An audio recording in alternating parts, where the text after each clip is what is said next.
Welcome back to Enlightenment Online.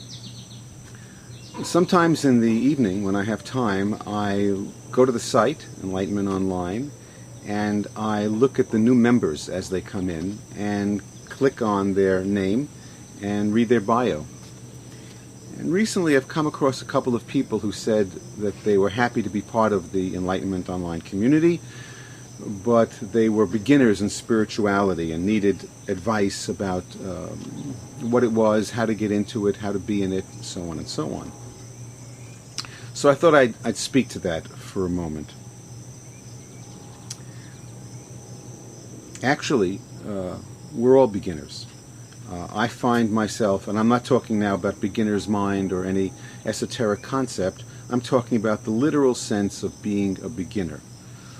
Although I've been doing this type of work for over 40 years, which is astounding in itself, pretty much every time I sit down to meditate or do one of the practices, I have to find my way freshly, each time.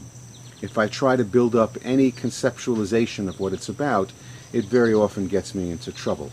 At the same time, there's nothing like experience to know the road, to know the territory that we have to walk a little bit better. So, for beginners, and I guess for all of us really, the first thing to do is to ask yourself why you want to do spiritual study. We've talked about various answers to this in the past, such as people want to be happy. They want to alleviate their suffering. They want to suffer less. They want to find out why they're suffering and eliminate the causes of suffering. But we haven't talked too much about the fact that sometimes we just don't know why we have gravitated towards spiritual study. We have ideas, but if we're really honest with ourselves and we quiet down for a few minutes, we find that we really don't know, that there's a wordless something. We might call it at first a curiosity that makes us want to join with others and to learn spiritual techniques and to meditate and to pray and so on and so on. This I don't know is extremely important and actually is the wellspring for all of our spiritual practice, because it's beyond characterization, it's beyond boundaries, it's beyond conceptualization and intellectualization, and really is the heart of why, not only why we do spiritual work in the beginning, but is actually the diamond heart of the end result of spiritual work, if I can put it that way.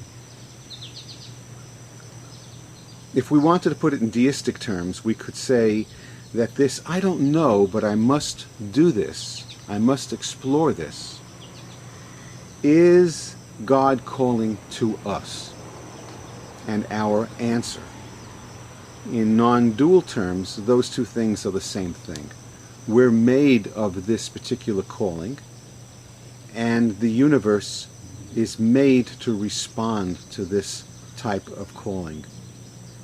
So I don't know, for a beginner or an old hand at spiritual work, is a profound answer and one that you should cherish. So that's my first piece of advice for all of us and for people who consider themselves beginners as well. I wrote in some notes, don't be afraid of the answer I don't know. You'll discover that behind the I don't know is a wordless force that moves you forward. That wordless force will become your best ally, your doorway into the presence of God, your doorway into your Buddha nature. Another thing about getting involved with a spiritual path, it's important to look at the people who are already on a particular path and see what you think of them. Are these people that you'd want to be with? Do they seem real to you? Do they seem genuine? I'm very moved by the blogs that people have been writing because, by and large, they are extremely real. People have begun to find a way to integrate the difficulties of their life and their spiritual path as a single thing. So for me, these are people I want to be with because they seem real, they don't seem puffed up, they don't seem like they have on special spiritual clothing. They're not walking around in some sort of false serenity or false ecstasy or false suffering. They seem to be people doing what people do best, which is to open up to the universe, to connect to all that is. We have that power within us. It's part of what calls to us and to which we respond. So that's another important part, that there are various different types of people, short, tall, fat, thin, young, old, and that they have all different sorts of things that they want to consider and talk about. I think when you look on Enlightenment Online at the blog, you'll find that this is true. Another thing that, again, beginners and old hands need to consider is that spiritual practice will always bring you into the light and into the darkness. That's its purpose. When we are fresh to spiritual work, we have this hope that we can get to the light without transversing the darkness. But spiritual work is not about the light, which is the opposite of darkness. It's about a light that includes both. Therefore, we have to become aware of the dark parts of ourselves, the illusory parts of ourselves, the neurotic parts of ourselves, without getting overwhelmed by them and identifying with them and thinking that they are the totality of our being. The totality of our being includes all the pebbles on the beach, all the clouds in the sky, all the grains in our soul, both light and dark.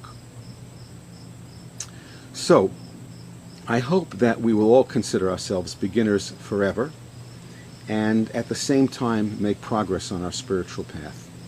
I look forward to speaking with you again, and bye for now.